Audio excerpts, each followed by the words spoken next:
S, வீடு, schools, hotels, store room இங்கெல்லாம் partition wall கட்டணும்னாலும் இப்போ பில்டிங் ஓனர்ஸோட first choice Renocon Rapid Wall Panels.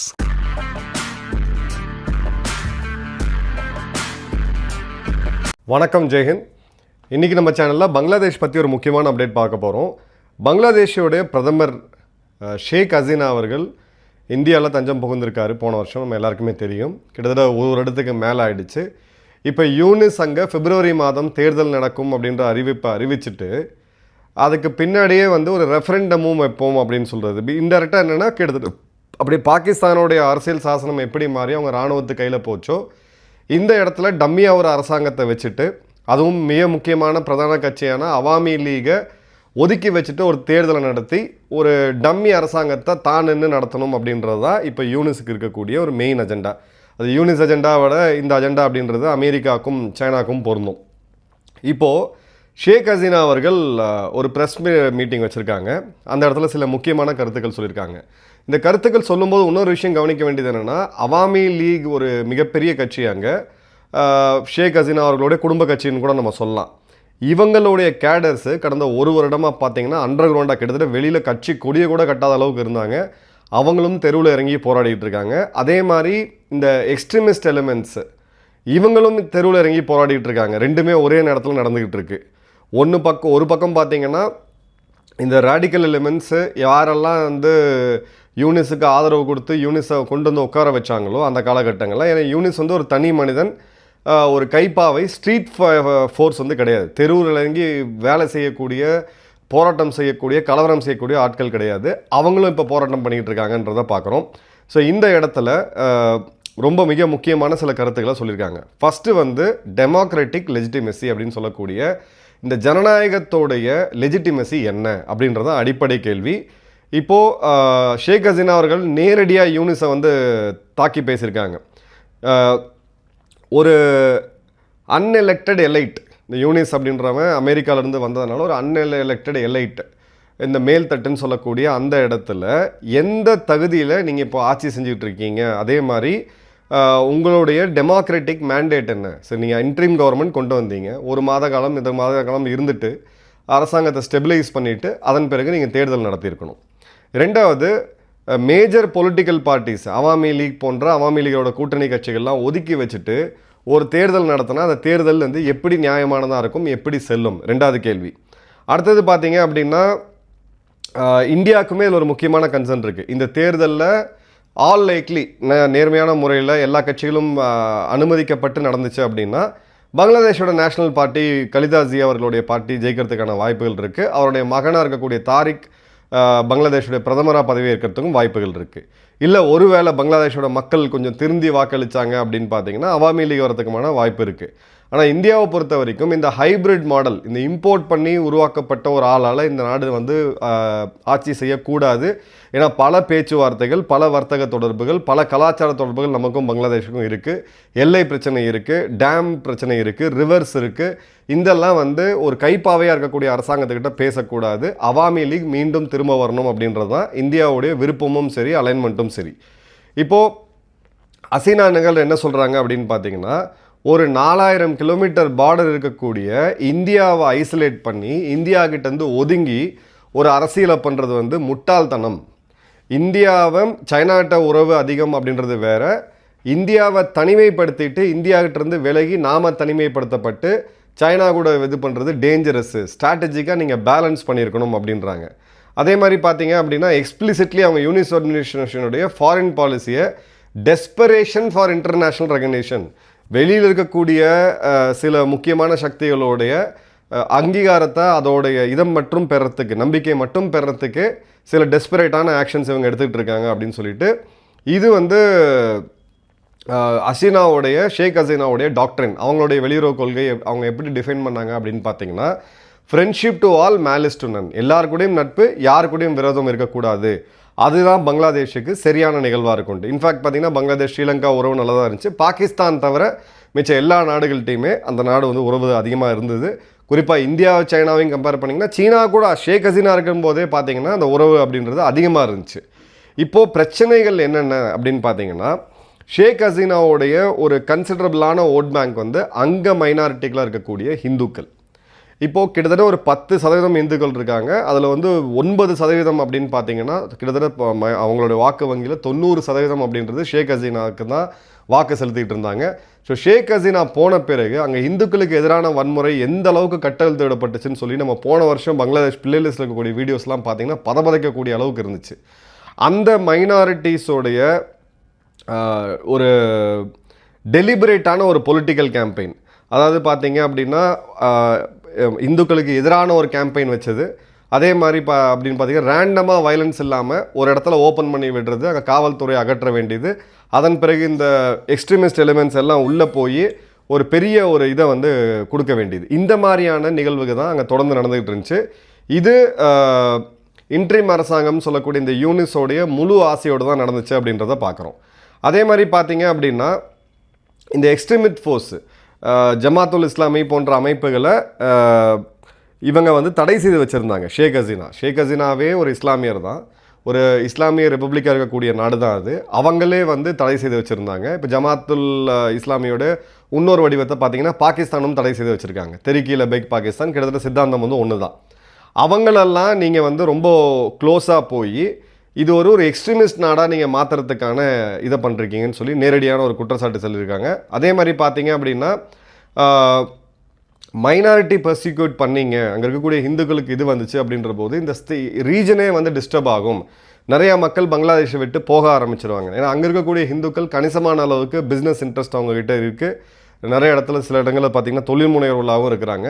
So அந்த இடத்துல அந்த மைனாரிட்டிஸ்லாம் வெளில போனாங்க அப்படின்னா நம்ம நாட்டை வந்து பாதிக்கும் அப்படின்றாங்க. இப்போது அப்போசிஷன் நரேட்டிவ் அப்படின்றது இப்போது இவங்க என்ன நரேட்டிவ் ஃபிட் பண்ணுறாங்கன்னா, நான் தான் இந்த இடத்துல ஜனநாயகத்துடைய பாதுகாவலன் அப்படின்றத ஃபிட் பண்ணுறாங்க.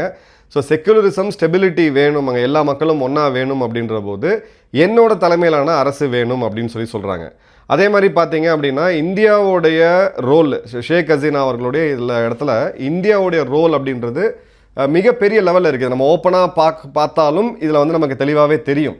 இல்லை நீங்கள் வந்து ஒரு அனாலிசிஸாக பார்த்தீங்கனாலும் தெரியும் இந்தியாவுடைய ரோல் கண்டிப்பாக இருக்குது. ஷேக் ஹசீனா அவர்களை இங்கே நம்ம கூட்டிகிட்டு வந்தது நமக்கு ஒரு லீவரேஜ் இருக்கணும் அப்படின்னு பார்க்குறோம்.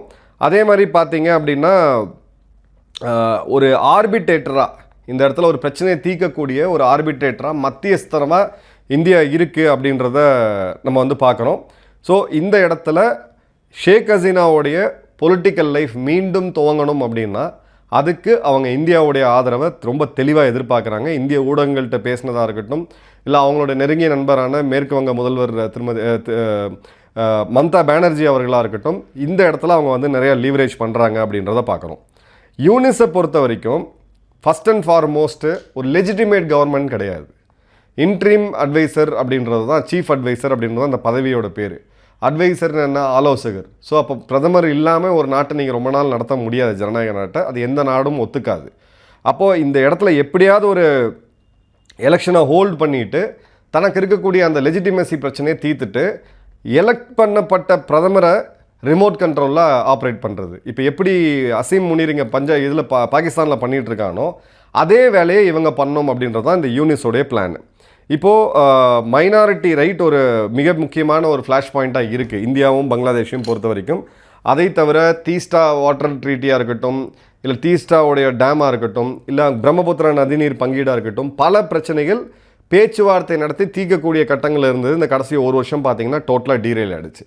இப்போது சடனாக ஏன் இது நடக்குது? பிப்ரவரி மாதம் தேர்தல். அவாமி லீக் தேர்தலில் கலந்துக்குமா கூடாதா அப்படின்றத இந்தியா அமெரிக்காவோடைய வர்த்தக ஒப்பந்தத்தில் நிறைய லிங்க் ஆகிருக்கு. ஒன்ஸ் இந்தியாவும் அமெரிக்காவோடைய பிரச்சனை செட்டில் ஆச்சு அப்படின்னா சில முக்கியமான அக்ரிமெண்ட்ஸுக்கு பங்களாதேஷை பொறுத்த வரைக்கும் இந்தியாவும் அமெரிக்காவும் வருவாங்க. அந்த அக்ரிமெண்ட் அடுத்த ஒரு 1.5 மாத காலத்துக்குள்ளே ஏற்பட்டுச்சு அப்படின்னா அவாமி லீக் அங்கே போட்டி போடுறதுக்கான வாய்ப்புகள் இருக்குது. இல்லை அவாமி லீக் இல்லாமல் ஒரு தேர்தலை நடத்தி முடித்தாங்கன்னா, இப்போது இந்தியாவில் 2 பிரதான கட்சிகள் நாட்டை ஆண்டது, இல்லை அவங்க தலைமையிலான கூட்டணி. ஒன்று பார்த்தீங்கன்னா காங்கிரஸ், இன்னொன்று பார்த்தீங்கன்னா பிஜேபி. இப்போது ஒரு பேச்சுக்கு இதில் ஏதாவது ஒரு கட்சி இல்லாமல், காங்கிரஸ் இல்லாமையோ இல்லை பிஜேபி இல்லாமையோ ஒரு தேர்தல் நடத்தி அப்போ என்ன ஆகும் அப்படின்னு பார்த்தீங்கன்னா ஒன்றுமே கிடையாது. ஏன்னா காங்கிரஸுக்கு 20 கோடி வாக்காளர்கள் இருக்கிறாங்க, பிஜேபிக்கு பார்த்தீங்கன்னா 35 கோடி வாக்காளர்கள் இருக்கிறாங்க. ஸோ ஷேக் ஹசீனாவோட பார்ட்டி அவங்களோட துணை கட்சிகள் இல்லை அப்படின்னா அப்போ பாதி வாக்காளர்கள் எந்த கட்சிக்காக அவங்க வாக்களிக்கணும்னு சொல்லி அந்த ஆதரவாளர்கள் இருக்காங்களோ அவங்க அந்த டெமோக்ராட்டிக் ப்ராசஸ்லேயே கிடையாது, ஜனநாயகத்தோடைய அந்த வரைமுறைக்குள்ளேயே அவங்க இல்லை. அப்போது அங்கே நடத்தப்பட்ட தேர்தல் பாகிஸ்தானில் என்ன நடந்துச்சோ அதே மாதிரியான நிகழ்வு இங்கே நடக்கிறதுக்கான வாய்ப்புகள் அதிகமாக இருக்குது. அப்போது ஒரு தனக்கு, அதாவது ஒரு காமன் மேன், நம்மள மாதிரி பொதுமக்களுக்கு இருக்கக்கூடிய ஒரே ஒரு ஆயுதம் ஜனநாயகத்தில் என்ன அப்படின்னு பார்த்தீங்கன்னா நம்மளுடைய வாக்குரிமை. அந்த வாக்குரிமை நீங்கள் நினச்சக்கூடிய கட்சிக்கு நீங்கள் செலுத்த முடியாது அப்படின்ற ஒரு சூழ்நிலை வரும்பொழுது ஒரு கணிசமான அளவுக்கு, இப்போ பங்களாதேஷ் பார்த்தீங்க அப்படின்னா கிட்டத்தட்ட ஒரு 30% வாக்காளர்கள் இன்றைக்குமே ஷேக் ஹசீனாக்கு ஆதரவாக தான் இருக்கிறாங்க. அப்போ 30% வாக்காளர்கள் ப்ளஸ் துணை கட்சிகள்லாம் சேர்த்து ஒரு 40% வாக்காளர்கள் இதில் தேர்தல் ப்ராசஸ்லேயே இல்லை அப்படின்ற போது அப்போ ஜனநாயகத்திலேருந்து புறக்கணிக்கப்படக்கூடிய அந்த மக்கள் நாளைக்கு எப்படி இந்த நாடு வந்து ஸ்டெபிளைஸாக இருக்கும் பார்த்தீங்கன்னா இருக்காது. இதே மாதிரியான தேர்தல்கள் ஈரானில் நடந்துச்சு, அந்த நாட்டினோட நிலைமையை பார்த்தோம், பாகிஸ்தானோட நிலைமையை நம்ம அண்டை நாட்டில் பார்த்துக்கிட்டு இருக்கோம். ஸோ இது ஒரு கிரிட்டிக்கலான சுச்சுவேஷனில் இப்போ இந்தியா எதிர்நோக்கிட்டு இருக்கு. பொலிட்டிக்கலாக பங்களாதேஷ் ஸ்டேபிள் ஆயிடுச்சு அப்படின்னா நாம் பங்களாதேஷோட எல்லையை பற்றி பெரிய அளவுக்கு கஷ்டப்பட தேவையில்லை, கவலைப்பட தேவையில்லை. ரெகுலராக ஒரு எதிரி நாடு கிடையாது நம்மளுக்கு அது. ஸோ பேச்சுவார்த்தை நடத்தி பார்க்கலாம். ஒருவேளை ஒரு ப்ரோ சைனா கவர்மெண்ட் அங்கே வருது, ஒரு தேர்தலே சரியாக நடத்தாமல் கட்சிகள்லாம் தூக்கி போட்டு அப்போ ஒரே ஒரு கட்சி மட்டும்தான் ஆப்ஷன் இருக்குது அப்படின்ற போது இந்த நாடு மிகப்பெரிய ஒரு சிவில் வார் ட்ரெஜெக்டரியில் போகிறதுக்கான அபாயம் அப்படின்றது அதிகமாக இருக்குது. நம்ம ஒத்து கவனிக்க வேண்டியது என்னென்னா, PEWன்னு சொல்லக்கூடிய பியூ சர்வே உலகம் முழுக்க நடத்தப்படக்கூடியது. இதில் 2 விஷயம் நம்ம வந்து பார்க்கணும். 2 டேட்டாவை மட்டும் சொல்கிறேன். இப்போ இங்கே இருக்கக்கூடிய மைனாரிட்டி சமூகத்தினர், இதில் ஃபஸ்ட்டு பார்த்தீங்கன்னா சீக்கியர்கள் வருவாங்க, பார்சிகள் வருவாங்க, ஜைனர்கள் வருவாங்க, அதன் பிறகு கிறிஸ்தவர்கள் வருவாங்க, அப்புறம் வந்து பார்த்திங்கன்னா இஸ்லாமியர்கள் வருவாங்க. இப்போ இவங்ககிட்ட எடுக்கப்பட்ட சர்வேயில் உங்களுக்கு ஜனநாயகத்தில் உங்களுக்கு பங்களிப்பு இருக்கா, எந்த அளவுக்கு நீங்கள் வந்து ஒடுக்கப்படுறீங்க அப்படின்ற கேள்விக்கு இல்லை எங்களுக்கு வந்து நல்லா தான் இருக்குன்னு சொல்லி கிட்டத்தட்ட 85% நம்ம நாட்டில் இருக்கக்கூடிய மைனாரிட்டியாக இருக்கக்கூடிய ரிலீஜியஸ் லிங்குவிஸ்டிக் மைனாரிட்டி இருக்கக்கூடியவங்க சொல்கிறாங்க. ஆனால் நீங்கள் பங்களாதேஷில் பார்த்தீங்க அப்படின்னா அங்கே இருக்கக்கூடிய மிச்சம் இருக்கக்கூடிய 10-11% இந்துக்களுக்கு இன்றைக்கி வாய்ப்பு கிடைச்சா, இந்தியா ஒத்துக்கிட்டா அவங்கெல்லாம் பங்களாதேஷை விட்டு இந்தியாவுக்கு வரத்துக்கு ரெடியாக இருக்காங்க. ஏன்னா அங்கே அவங்களால வாழ முடியாத சூழ்நிலை கடந்த 1.5 வருட காலத்தில் நிச்சயமாக ஏற்பட்டிருக்கு. 2வது, பங்களாதேஷ்லேருந்து வரக்கூடிய ஆயிரக்கணக்கான மக்கள் இல்லீகலாக உள்ள நுழைகிறவங்க லட்சக்கணக்கில், அவங்களில் பார்த்தீங்கன்னா 90% இஸ்லாமியர்கள் தான். இப்போது என்ன ஒரு ஜென்ரல் பர்செப்ஷன் என்ன அப்படின்னு பார்த்தீங்கன்னா அங்கே வறுமை அதிகமாக இருக்குது, ஏழ்மை அதிகமாக இருக்குது, அதனால தான் நம்மக்கிட்ட வராங்க, நம்ம நாட்டில் வராங்கன்ட்டு. பட் பெர் கேபிட்டா ஜிடிபி, இது டேட்டா, பெர் கேபிட்டா ஜிடிபி ஒரு தனி மனிதருக்கு சராசரி வருமானம் எவ்வளோ அப்படின்னு பார்த்தீங்கன்னா இந்தியாவை விட பங்களாதேஷ் லைட்டாக பெட்டராக இருக்காங்க. அப்போது இந்தியாவை விட பெட்டராக இருக்கக்கூடிய ஒரு நாடு அங்கேருந்து நம்ம வந்து இல்லீகலாக, இப்போ நாம் வந்து நம்மளை விட கீழே இருக்கக்கூடிய நாடுகள் நைஜீரியா இருக்குது, பல நாடுகள் இருக்குது, நம்ம இங்கேருந்து அங்கே போய் வேலை செய்வோமா, மியான்மரில் போய் வேலை செய்வோமானா கிடையாது. நம்மளை விட பெட்டராக இருக்கக்கூடிய நாட்டுக்கு தான் நம்ம வந்து வீசா வாங்கிட்டோ இல்லை ஏதோ ஒரு வகையில் போய் அங்கே ஏதாவது பஞ்சம் முளைக்க போகிறோம்னு நம்ம சொல்லுவோம், அப்படி போவோம். அப்போது இது உண்மை கிடையாது. அப்போ ஏன் அங்கேருந்து வராங்க, அங்கே இருக்கக்கூடிய இஸ்லாமியர்களும் ஏன் இங்கேருந்து வராங்கன்னா இங்கே அவங்களால சேஃபாக இருக்க முடியும். ரோஹிங்கியாக்கள் 100% இஸ்லாமியர்கள், அவங்க ஏன் வந்து பங்களாதேஷ்குள்ளே நுழைஞ்சிட்டு இந்தியாவுக்குள்ளே ஏன் நுழைகிறாங்க?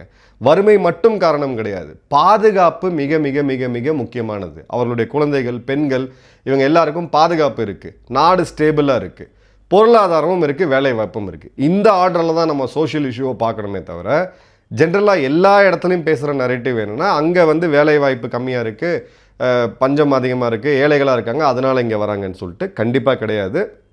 அவங்களுடைய பெர் கேபிட்டா ஜிடிபி, இந்தியாவுடைய பெர் கேபிட்டா ஜிடிபி எடுத்தோம் அப்படின்னா பங்களாதேஷ் நம்மளோட ஸ்லைட்டாக